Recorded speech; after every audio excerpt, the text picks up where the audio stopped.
মাগুর মাছ ভুনা রেসিপি। আর এই মাগুর মাছটা অনেকে খায় আবার অনেকে খায় না। আর এই মাগুর মাছটা আজকে আমি পরিষ্কার হতে শুরু করে কিভাবে একেবারে কালা অংশটা তুলে ফেলা যায় সেটা আজকে আমি তোমাদের সাথে শেয়ার করব। তো হাই গাইস, আসসালামু আলাইকুম, welcome back to my channel. কেমন আছো তোমরা সবাই? আশা করছি ভালো আছো, আল্লাহর রহমতে আমি অনেক ভালো আছি। তো গাইস, আজকে আমি মাগুর মাছ একেবারে ছিলে পরিষ্কার করে কিভাবে রান্না করে খাওয়া যায়, আর যারা এই মাগুর মাছটা না খাও তারাও খেতে চাইবে যদি এই প্রসেসে রান্নাটা করতে পারো। তো আজকে আমি তোমাদেরকে সেই টিপসগুলোই দিব। তো ভিডিওটি ফার্স্ট থেকে লাস্ট পর্যন্ত দেখতে থাকো, আশা করছি ভালো লাগবে। আর ভালো লাগলে প্লিজ একটি লাইক আর একটি সাবস্ক্রাইব করে পাশে থাকবে। তো এখানে আমি দুটা মাগুর মাছ নিয়েছি, আর দেখো ছোট ছোট টুকরো করছি যাতে কালো অংশটা খুব সহজে ছিলে ফেলা যায়।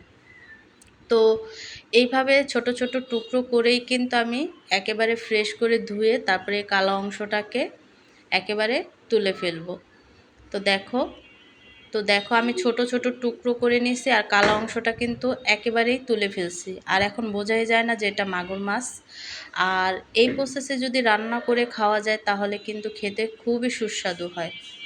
তো দেখো, তো এই মাগুর মাছগুলোকে আমি একেবারে স্কিনগুলোকে তুলে ফেলছি। তারপরে এখানে আমি লবণ দিয়ে তারপরে কিন্তু মাছগুলোকে খুব পরিষ্কার করে ধুয়ে নেব। তো দেখো, আমি কিন্তু এখানে লবণ দিয়ে দিছি, আর লবণ দেওয়ার পরে কিন্তু একেবারে পরিষ্কার করে এই মাছগুলোকে ধুয়ে নেব। আর দেখো, আমি মাছগুলোকে কিন্তু ফ্রেশ করে ধুয়ে নিছি। তো এই পর্যায়ে এখানে আমি অ্যাড করে দেব আদা রসুন বাটা। তো এখানে আমি সম্পূর্ণ মশলা নিছি এবং স্বাদ মতো লবণ নিয়ে নিছি। তো নেওয়ার পরে কিন্তু এই মাছটাকে আমি একটু ম্যারিনেট করে নেব, যেহেতু আমি মাছগুলোকে একেবারে কড়া করে ভেজে নেব। তো দেখো, এই মাছগুলো কিন্তু আমি মশলাটা মাখিয়ে তারপরে 5 মিনিটের জন্য রেস্টে রেখে দেব। তো রাখার পরেই কিন্তু আমি মাছগুলোকে ভেজে নেব। তো এখানে আমি তেল দিয়ে দিছি, তেলটা গরম হয়ে গেছে। আর একে একে এই সম্পূর্ণ মাছগুলো কিন্তু আমি দিয়ে একেবারে কড়া করে ভেজে নেব। তো দেখো, আমি কিন্তু কড়া করে ভেজে নিছি। আর এখানে একটা হাঁড়ি নিয়ে নিছি, হাঁড়িতে দিয়ে দিছি তেল আর হচ্ছে পেঁয়াজটাকে কিন্তু একটু ফ্রাই করে নেব। তো দেখো, পেঁয়াজটা কিন্তু একেবারেই বেরেস্তার মতো করে তারপরে ভেজে নিছি। তো ভেজে নেওয়ার পরে কিন্তু এখানে আমি আদা রসুন বাটাটা দিয়ে দিছি। আর আদা রসুন বাটাটা দেওয়ার পরে কিন্তু একটু ভেজে নেব, যেহেতু আদা রসুনের একটা কাঁচা স্মেল আসে। তো ভাজার পরে কিন্তু এখানে আমি মশলাটা কষানোর জন্য পানি দিয়ে দিছি, আর দিয়ে দিছি সম্পূর্ণ মশলা। আর হ্যাঁ, এখানে আমি কিন্তু হলুদটা একটু কম ব্যবহার করছি আর মরিচটা একটু বেশি বেশি ব্যবহার করছি। কারণ হচ্ছে এই মাছটায় একটু মরিচটা যদি তোমরা বেশি ব্যবহার করো তাহলে কিন্তু মাছটা খেতে অনেকটা টেস্টি হয় আর একেবারে লাল হয়। তো এখানে আমি দিয়ে দিছি টমেটো। তো টমেটো আর কাঁচামরিচটা দেওয়ার পরে কিন্তু টমেটোটা একেবারেই জুসি করে নিচ্ছি। তো দেখো, তো তোমরা চাইলে কিন্তু শুধু পেঁয়াজ দিয়েও কিন্তু এই মাছটা রান্না করতে পারবে।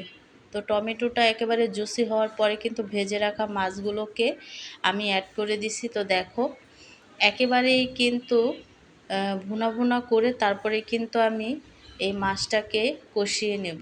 তো দেখো, তো উল্টিয়ে পাল্টিয়ে আমি মশলার সাথে কিন্তু মিক্স করে নেব।